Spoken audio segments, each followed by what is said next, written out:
We've been taught since childhood that a clean home comes from cleaning harder, cleaning longer, and cleaning more frequently than we currently do.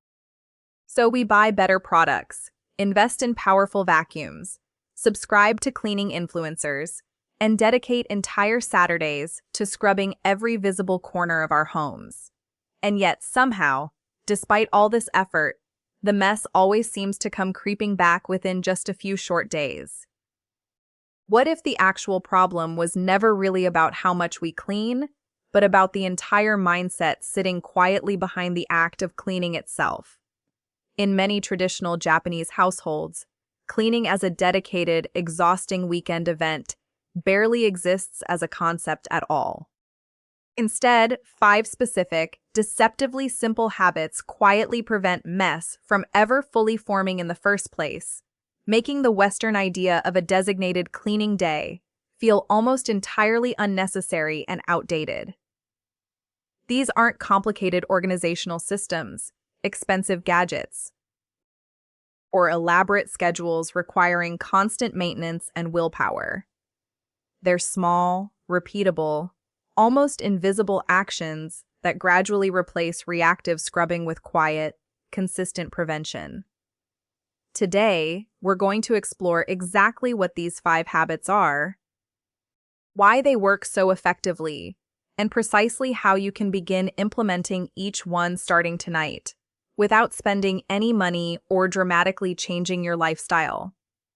By the end of this video, you might find yourself questioning everything you previously believed about what actually keeps a home clean over the long term. The first and arguably most foundational habit replaces our natural instinct to set things down for now with the strict discipline of returning every single object to its designated place the very moment you finish using it.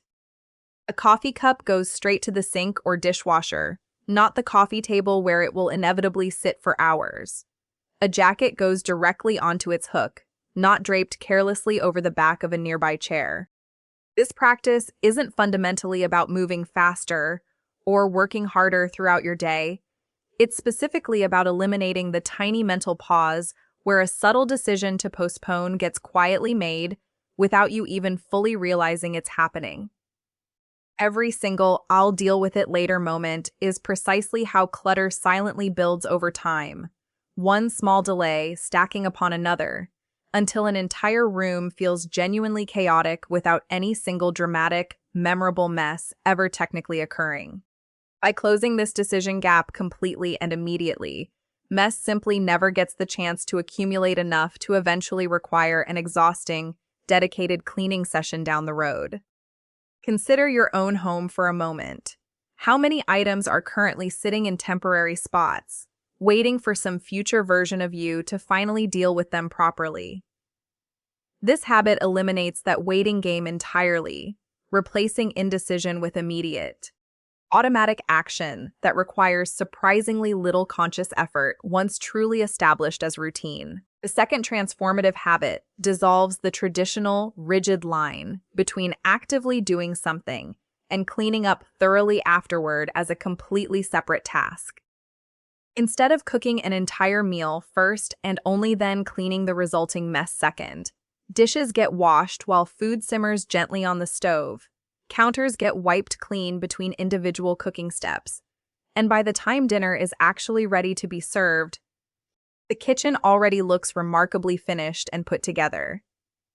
This particular approach works so effectively because idle moments naturally occurring during any task, waiting for water to reach a boil, waiting for a washing machine cycle to complete, waiting for bread to toast, become genuine opportunities for small action rather than simply wasted, passive time spent scrolling through a phone. The mess itself never gets the meaningful chance to pile up into something overwhelming or exhausting, because it's being addressed continuously in small, manageable pieces throughout the entire activity itself, rather than being gathered together into one single dreaded task waiting ominously at the very end. Think about how differently your evenings might feel if your kitchen never needed a dedicated post-dinner cleaning session at all. simply because the cleaning had already happened invisibly throughout the cooking process itself, seamlessly woven into actions you were already taking anyway. The third essential habit protects your entire home before anything from the outside world even gets the genuine chance to make it dirty in the first place. Shoes come off completely at the door, every single time without exception, creating a clear, non-negotiable boundary between outside dirt and inside cleanliness that everyone in the household understands and respects. This single physical boundary prevents an absolutely enormous percentage of the dust, bacteria, pollen, and general grime that would otherwise settle invisibly into your floors and carpets throughout an ordinary week of coming and going. It doesn't require installing a traditional Japanese Genkin entryway or any special architectural feature. It simply requires a designated mat, perhaps a small shoe rack, and one firm, consistently enforced household rule stating clearly that outside stays outside. No exceptions made for quick trips or forgetful guests.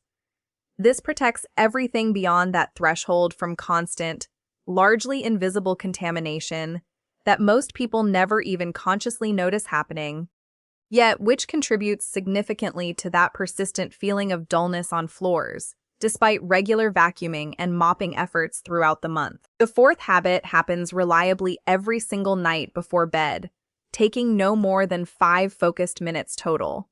A slow, deliberate walk through your entire home, gently returning anything currently out of place before you finally climb into bed for the night.